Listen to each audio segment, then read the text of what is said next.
If there is anything that you can take away from the Andrew Tate situation, this is it. Which is a thing that literally sets apart strong and virtuous men from the weak and spineless men. So watch this video to see where you and fellow men stand. And so this is the takeaway point. If you have stood with Andrew Tate all the way up until the day he got arrested, then you are spineless and weak. And only worse off if you have only stood with him until the day he got cancelled. And the point here isn't to keep defending Andrew Tate and to make sure he doesn't get any more hate, but a video that highlights the point that men will only stick to what they believe in as long as it is popular. Because now he is actually arrested for some serious charges. And some men will literally drop what they believe in and stop speaking good about Andrew Tate just so they stop getting hate. And as much as I don't want to admit it, I also had doubts about posting my last Andrew Tate video, which I posted only a few days after all of the controversy happened.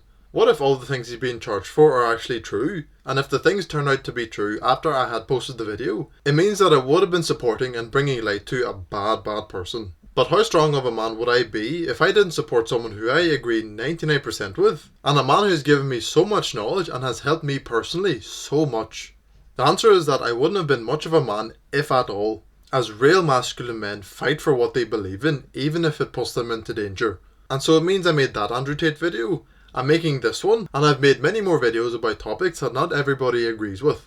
And so the point is that if you have stopped supporting Andrew Tate, or know other people or YouTubers who have stopped, it means that they have a serious moral deficiency. Because boiled down, it simply means that they will not fight what they believe in. And fighting what you believe in is literally one of the biggest things that a man could do to prove his masculinity. Because they literally go out to fight and risk death for what they believe in. Also, given the fact that if you believe something that everybody else agrees with and brings you no danger, then there is no morality in believing that and standing by it. Because what shows true virtue is having the choice between choosing what you believe in, even if it brings you danger, and saying that you believe something else only because it makes you safe. So if you're a strong man and you have the choice between the two, you're going to choose what you believe in. However, if you're spineless, you will choose what brings you safety.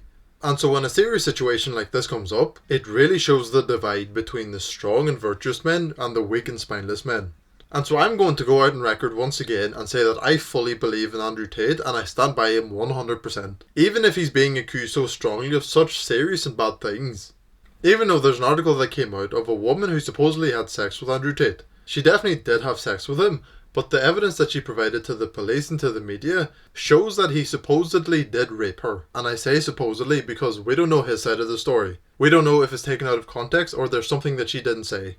And so even when the evidence goes so strongly against Andrew Tate, I will stand by him until the day that it comes out of his mouth that he is guilty for what he is being accused of. Because it would show my morality and virtuousness by standing with someone who has the entire world against him. And even if it comes out that he is guilty, I know that I put my entire heart and soul into someone who I believe in. And it means that it will only strengthen my confidence in my virtuousness, because I will believe and stand with someone until the very end. And also means that if there's anybody questioning my character, they will see on record that I believe and stand with someone who very well may be wrong. And everything I have said is one of the reasons why I have started to dislike KSI, as even before his cancellation he seemed like he somewhat stood by him. He believed some of the things he said and he didn't say anything bad about him. But came his cancellation and his arrest, and now KSI is tweeting all sorts of things about him. I don't know exactly what was tweeted, but I know that it was basically making fun of Andrew Tate for getting arrested. And I cannot respect a man who does that, because I know rightly, and you do too, that it is more than likely KSI's media team who told him to go against Andrew Tate so that KSI himself doesn't get any hate. And that wouldn't even be the worst of it. The worst of it would be that if KSI decided to tweet that himself, because Andrew Tate literally stands for freedom and freedom of speech. And KSI would only be against it if he were brainless and was programmed by the Matrix to make him think that Andrew Tate is bad. So in conclusion, you need to stand for who and what you believe in, even if it means putting yourself in danger and fighting for it. Otherwise what you believe in doesn't hold any weight. And it means that you will always be living within the world of someone else. Because everybody has their own ideology and ways of doing things that they believe in. And so it means that if you and your woman were having a disagreement about how to do things, she would win because you are spineless and are afraid to go against what the majority think. And what would happen is that you would end up being a yes man. A yes man to your friends and a yes man to your woman. You will just agree with everything because you don't want to disagree with the majority. And understand that yes men are one of the most dangerous people on the planet, because they will give you a false sense of security within yourself. And it may be for anything, for the way you do things, for what you say, for how you dress, for example. Yes men will make you think that you do everything right, and it means that you will blindly go down a path that you think is correct. When your closest men, the yes men, pretend like everything's okay and that you should do that, when no good will come from it, of course.